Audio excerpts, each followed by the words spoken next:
नमस्कार, इस वक्त आप देख रहे हैं द शानरी टू चैनल। मैं हूं आपके साथ आपका अपना कृष्ण प्रताप सिंह। सवाल और जवाब सिफर। इसे प्राकृतिक आपदा कहें या मानवीय आपदा, लेकिन लापरवाही किसकी और जिम्मेदार कौन? इन तमाम सवालों को लेकर आज हम बात कर रहे हैं इसी मुद्दे पर। भूस्खलन के कारण हिमाचल पथ परिवहन निगम की बस और कुछ निजी वाहन इस भूस्खलन के चपेट में आए थे और मौत का आंकड़ा लगभग 24 के आसपास है। लेकिन जनाब, पूछिए उनसे जिन्होंने अपनों को खोया है। पिछले 5 दिनों से पथरीली आंखों से नम आंखें, सिसकिया लेता दिल, लड़खड़ाती जुबान, अपनों के अंतिम दर्शन के लिए तरसती आंखें। कुछ पिछले दिनों से भूखे प्यासे, शब्द नहीं है दुख को बयां करने के लिए, लेकिन सवाल एक ही, लापरवाही किसकी?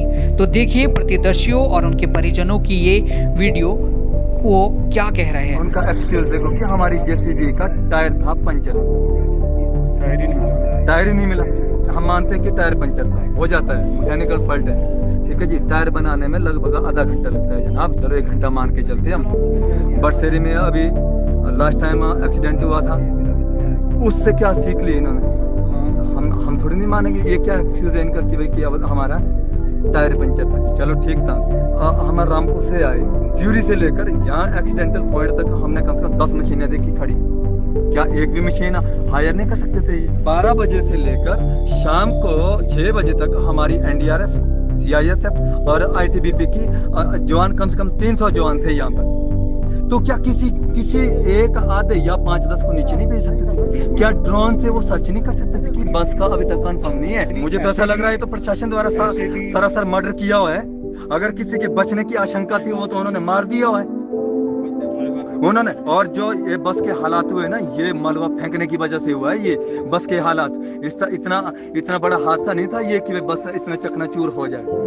ये जो पत्थर गए हैं उसकी वजह से इसकी ये दशा हुई है। शायद चलो हम मानते हैं कि मेरे जो रिश्तेदार, मेरे पापा और जो उसमें थे, कि वो जिंदा तो नहीं मिलने थे। वो कम से कम हमें उनकी बॉडी सही सलामत तो मिलती। बस के ड्राइवर और कंडक्टर ने बयान दिया कि बस दब गई है। तो अब जब प्रत्यक्षदर्शी कुछ ये बोल रहे हैं कि भाई बस जो है ना रोड से नीचे उतर गई है, उसके ऊपर तो कोई अमल ही नहीं। बंदी भेज रहा था, ऊपर से मलबे फेंक दिए नीचे बस के। जिंदा बचने थे, टुकड़े हो गए बस। ये 56 पर लाइव भी डाली है, उसमें ये दिख रहा है भाई बस गई। अब चलो ड्राइवर और कंडक्टर ने अपनी स्टेटमेंट दी। अरे दूसरा पहलू सोच के देखो ना, अभी ऐसा हो सकता है। अब जब वहाँ जहाँ पर बस गई है वहाँ के लिए बाकायदा यहाँ से रोड निकला है, आप यहाँ सामने देख रहे हैं। जब वहाँ रोड निकला है, वो जाने में क्या दिक्कत थी? वहाँ 6 घंटे में वहाँ नहीं जा पाए, 6 घंटे में वहाँ नहीं जा पाए। और उसके बाद आप देखो, जब ड्रोन घुमा रहे रोड वाली साइड में, अरे 200-250 मीटर नीचे घुमा लेते, शायद पता लग जाता।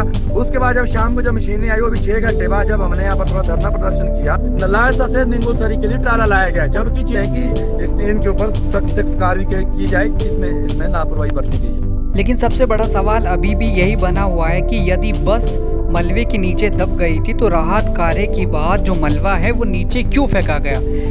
क्या उन्हें इस बात का अंदेशा नहीं था कि नीचे अभी भी लोग दबे हो सकते हैं, या बस जो है या दूसरी निजी गाड़ियां हैं वो भी जो ऊपर से मलबा फेंका जाएगा उसके नीचे दब जाएगी? हालांकि हिमाचल प्रदेश के मुख्यमंत्री जयराम ठाकुर ने मौके का दौरा किया और मुआयना किया और रिपोर्ट के लिए अभी जांच एजेंसियों को कहा गया है। लेकिन सबसे बड़ा सवाल ये है कि एनडीआरएफ और दूसरी जो एजेंसियां होती हैं उन्हें इस बात का बड़ा अनुभव रहता है कि जो आपदा आती है उस वक्त उन्हें इस बात का अंदेशा होना चाहिए था कि बस या जो निजी वाहन है वो नीचे भी हो सकते हैं। उस पर जो मलबा डाला गया उसके बाद लोग काफ़ी दिनों तक, यानी कि 3-4 दिनों तक उसके नीचे दबे रहे। तो ये सवाल अभी भी है कि लापरवाही किसकी है।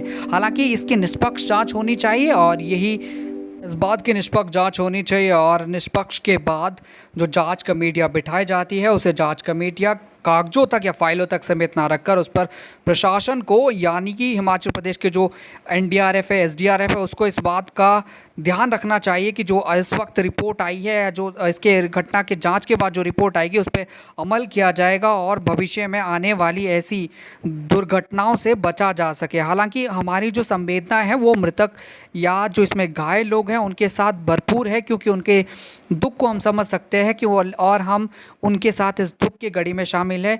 मेरा हिमाचल प्रदेश सरकार से यही सबसे बड़ा सवाल है कि इसकी निष्पक्ष जांच की जाए और घायलों तथा लोगों को जो इसमें हताहत हुए हैं उन्हें मुआवजा दिया जाए। सबसे बड़ा सवाल यही रहेगा कि इस तरीके के हादसों को कैसे टाला जाए और इस हादसे से कैसे बचा जाए, इससे क्या सीख ली जाए। नमस्कार, मैं हूं कृष्ण प्रताप।